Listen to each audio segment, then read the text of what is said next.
नमस्कार। मैं डॉक्टर भवशेखर, सहायक आचार्य राजनीति विज्ञान, राजकीय मीरा कन्या महाविद्यालय उदयपुर, आज एक बार पुनः आपके समक्ष द्वितीय वर्ष कला राजनीति विज्ञान के प्रथम प्रश्न पत्र प्रमुख राज्य व्यवस्थाएं के अंतर्गत अमेरिका के संविधान को पढ़ते हुए आज अमेरिका के उपराष्ट्रपति और अमेरिकी राष्ट्रपति के मंत्रिमंडल के संदर्भ में कुछ सामान्य चर्चा करने के लिए उपस्थित हूँ। विद्यार्थियों, हम जानते ही हैं कि अमेरिका के अंतर्गत अध्यक्षात्मक शासन व्यवस्था को अपनाया है। अमेरिका में वहाँ का राष्ट्राध्यक्ष और शासनाध्यक्ष एक ही व्यक्ति है, वह है अमेरिका का राष्ट्रपति, जिसके संदर्भ में चर्चा हम लोग गत व्याख्यानों में कर चुके हैं। आज हम अमेरिका के उपराष्ट्रपति के संदर्भ में बातचीत करेंगे और तदुपरांत हम लोग अमेरिका के राष्ट्रपति के मंत्रिमंडल के संदर्भ में चर्चा करेंगे। हम जानते ही हैं कि अमेरिका के संविधान में राष्ट्रपति के पद के साथ साथ उपराष्ट्रपति पद की भी व्यवस्था की गई है। अमेरिका के संविधान का जब निर्माण हो रहा था तो अनेक व्यक्तियों ने उपराष्ट्रपति पद के लिए कोई रुचि नहीं दिखाई थी और उन्होंने इसको व्यर्थ का पद और व्यक्ति बताया, लेकिन कुछ सदस्यों ने इसकी आवश्यकता पर बल दिया। राष्ट्रपति का पद जब रिक्त हो जाता है किसी भी कारण से, तो इस विशेष स्थिति में उपराष्ट्रपति पद की व्यवस्था करना उन सबको आवश्यक प्रतीत हुआ।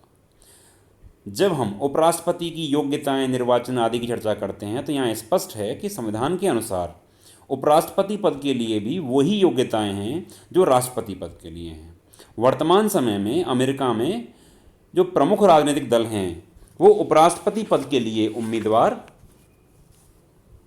का चयन इस दृष्टि से करते हैं कि वो राष्ट्रपति पद के पर उनके उम्मीदवार की विजय के अवसर बढ़ा दे। यदि हम उदाहरणार्थ कुछ बात करें तो यदि राष्ट्रपति पद का उम्मीदवार उत्तरी राज्यों से है तो उपराष्ट्रपति पद के लिए उम्मीदवार दक्षिणी राज्यों से लिया जाता है। कभी कभी उपराष्ट्रपति पद को दल के असंतुष्ट वर्ग को संतुष्ट करने का आधार भी बनाया जाता है।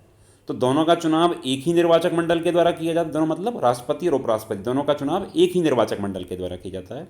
मूल संविधान में इन दोनों के लिए अलग अलग निर्वाचन की व्यवस्था नहीं थी। जिसे दूसरे नंबर पर अधिक मत प्राप्त होते उसे ही उपराष्ट्रपति बना दिया जाता था।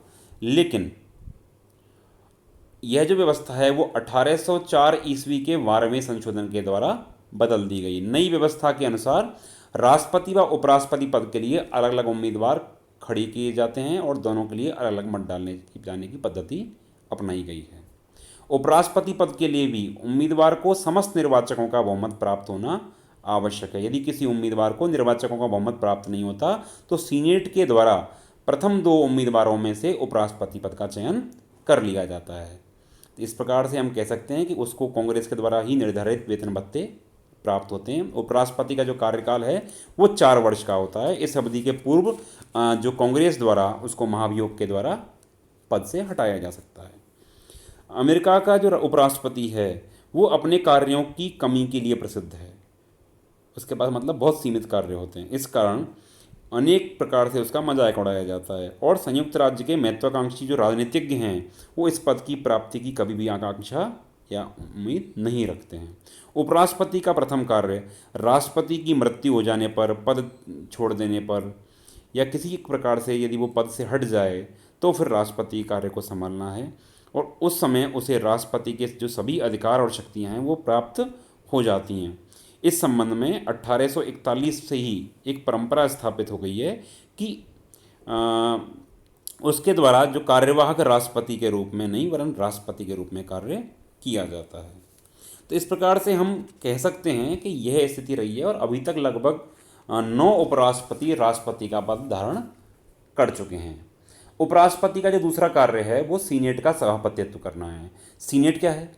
सीनेट अमेरिका की व्यवस्थापिका, जिसे हम कांग्रेस कहते नाम से जानते हैं, वह उसका एक प्रमुख सदन है जिसे कि हम द्वितीय सदन मानते हैं। इसे अपने सभापति को भी अपने आप चुनने का अधिकार नहीं है। उपराष्ट्रपति ही इसका पदेन सभापति होता है। सीनेट के अध्यक्ष के रूप में उपराष्ट्रपति को कोई विशेष अधिकार प्राप्त नहीं है। सीनेट का सदस्य होने के कारण उसे मत देने का अधिकार नहीं है, लेकिन किसी विषय पर यदि मत विभाजन हो जाता है तो उसको निर्णायक मत देने का अधिकार है।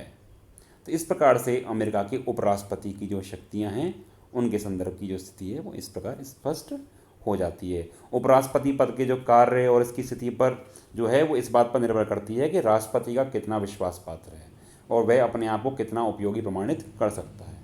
यह अमेरिका के उपराष्ट्रपति की स्थिति है।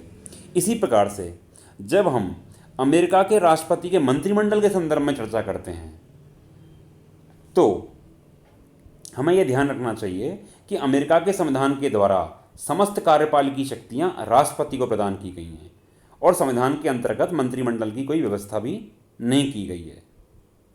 अतः वर्तमान समय में मंत्रिमंडल का जो रूप विकसित हुआ है वो संवैधानिक परंपरा पर आधारित है,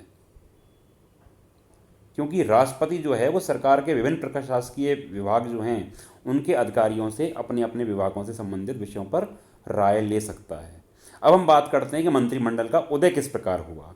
तो संविधान निर्माता इस बात को अनुभव करते थे कि राष्ट्रपति को अपने कार्य संचालन में मंत्रणा की आवश्यकता हो सकती है और वह चूंकि उसको विचार विमर्श के लिए आवश्यकता होगी, तो इस कारण से जो अमेरिका के जो प्रथम राष्ट्रपति वाशिंगटन थे उन्होंने अमेरिका के मूल निवासियों से संबंधित विषयों पर सीनेट से परामर्श मांगा, लेकिन सीनेट के सदस्यों का जो रुख था वो सलाह देने जैसा कम था, उनके लिए मतलब उनको गौरवपूर्ण नहीं लगा। बाद में राष्ट्रपति ने सर्वोच्च न्यायालय से किसी जो विषय थे उन पर परामर्श लेने का प्रयत्न किया, लेकिन उसको यहाँ पे भी निराश जो है होना पड़ा। इसलिए राष्ट्रपति ने अपने नीचे के विभागीय अध्यक्षों से जो परामर्श लेना शुरू किया। पहले राष्ट्रपति उनके विचारों को लिखित रूप में मांगता था, बाद में वह इनकी बैठकें बनाने लगा और इस प्रकार से जो अमेरिका का मंत्रिमंडल है वो अभ्युदित हो गया। जब हम मंत्रिमंडल की रचना की बात करते हैं तो मंत्रिमंडल की रचना में समय समय पर परिवर्तन होता रहा है। राष्ट्रपति वाशिंगटन के समय पर मंत्रिमंडल में तात्कालीन 4 विभागों के ही प्रधान होते थे, लेकिन तब से आवश्यकता अनुसार कांग्रेस के द्वारा नवीन विभागों की स्थापना की गई और आज मंत्रिमंडल के सदस्यों की संख्या 12 हो गई है। प्रत्येक सचिव या मंत्री को पर्याप्त लगभग 34,000 रुपये वार्षिक डॉलर का वेतन मिलता है। जो विभाग हैं मंत्रिमंडल की जो सदस्य संख्या उसमें निरंतर वृद्धि होती गई है। वर्तमान में लगभग 13 विभाग होते हैं जिनके 13 प्रकार के मंत्री या विभाग के सचिव तय किए जाते हैं। इन विभागों को जो अध्यक्ष हैं उनको मंत्री नहीं कहते वरन सचिव कहते हैं, ये सेक्रेटरीज होते हैं। न्याय विभाग का जो अध्यक्ष होता है उसको अटॉर्नी जनरल कहा जाता है। तो 13 विभागों के जो अध्यक्ष हैं वो 13 संस्था जो है वो मंत्रिमंडल कहलाती है।